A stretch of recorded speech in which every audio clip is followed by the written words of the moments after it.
Assalamu alaikum everyone, this is Farba Abbas and I'm here with my sales team today.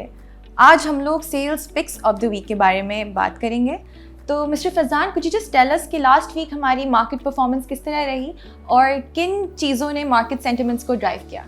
Thank you very much फरवा।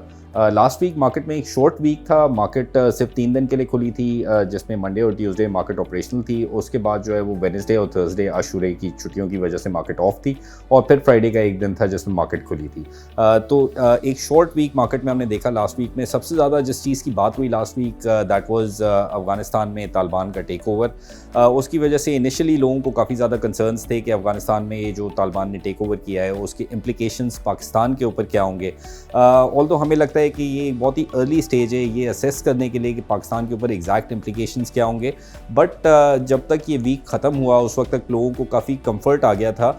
उसकी सबसे बड़ी वजह ये थी कि तालिबान की जो टोन थी वो काफ़ी कंसिलिएटरी थी और लोगों को ये कंफर्ट आ गया था कि रीजनल स्टेबिलिटी के ऊपर जो है वो कोई कंसर्न्स एज सच नहीं आएंगे, जिसकी वजह से हमने देखा कि मार्केट ने फ्राइडे वाले दिन काफ़ी अच्छी परफॉर्मेंस शो की। जो सेक्टर्स हमने देखे फ्राइडे के दिन चले थे, वैसे तो ओवरऑल ही मार्केट में एक अच्छी परफॉर्मेंस हमने देखी थी, लेकिन सबसे ज़्यादा जो हमने जिस सेक्टर के अंदर परफॉर्मेंस देखी थी that was cement sector. Cement sector की majority of the stocks were either on their upper circuit breakers या फिर अपने अपर सर्किट ब्रेकर के करीब थे। अपर सर्किट ब्रेकर 7.5% पे होता है। कोई भी स्टॉक जब 7.5% बढ़ जाता है तो वो अपने अपर लॉक के ऊपर चला जाता है। तो हमने देखा था कि सीमेंट सेक्टर के अंदर और इसके अलावा स्टील सेक्टर के अंदर, मेनली कंस्ट्रक्शन सेक्टर के अंदर काफ़ी स्टॉक्स ने अपने अपर सर्किट को टच किया था या फिर अपने अपर सर्किट के करीब चले गए थे। इसके अलावा अगर लास्ट वीक के न्यूज़ फ्लो की बात कर लें तो एक तो रोशन डिजिटल अकाउंट से रिलेटेड एक न्यूज़ आई थी कि 2 बिलियन का मार्क क्रॉस कर गए हैं रोशन डिजिटल अकाउंट्स में जो पैसे आए हैं ओवरसीज़ पाकिस्तानीज़ की तरफ से। इसके अलावा स्टेट बैंक ने एक स्कीम इंट्रोड्यूस की थी SMEs के लिए, विच इज़ कॉल्ड SME आसान स्कीम। इसके अलावा जो है वो अफ़गानिस्तान की जो डेलीगेशन थी उसकी मुलाकात हुई थी हमारे प्राइम मिनिस्टर से और चीफ़ ऑफ आर्मी स्टाफ से।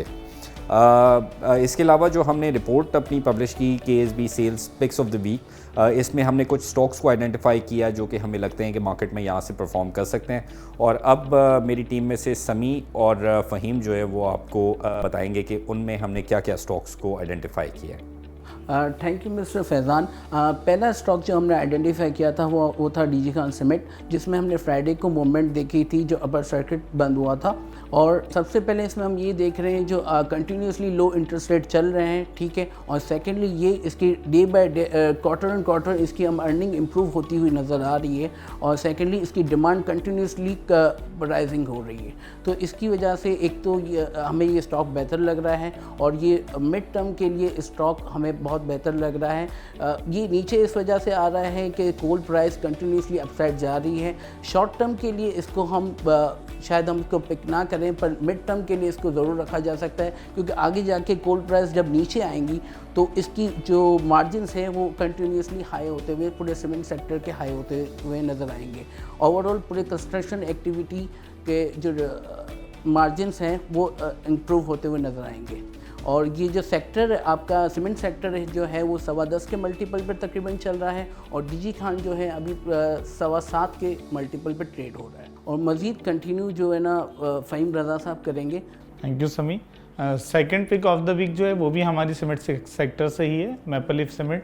जिस तरह हमने इसको देखा है कि अफ़गानिस्तान की सूरत हाल काफ़ी बेहतर होती जा रही है और कुछ इस तरह की न्यूज़ सरफेस कर रही हैं कि अफ़गानिस्तान ने जो है वो काफ़ी सारी आइटम्स पे जो है वो रेगुलेटरी ड्यूटी जो RD जो है वो रिमूव की है, जिसमें जो है सुनने में आ रहा है कि सीमेंट सेक्टर भी है। तो हमें ऐसा लगता है कि मैपल लीफ की जो है ना एक्सपोर्ट्स अफ़गानिस्तान में काफ़ी अच्छी रहेंगी।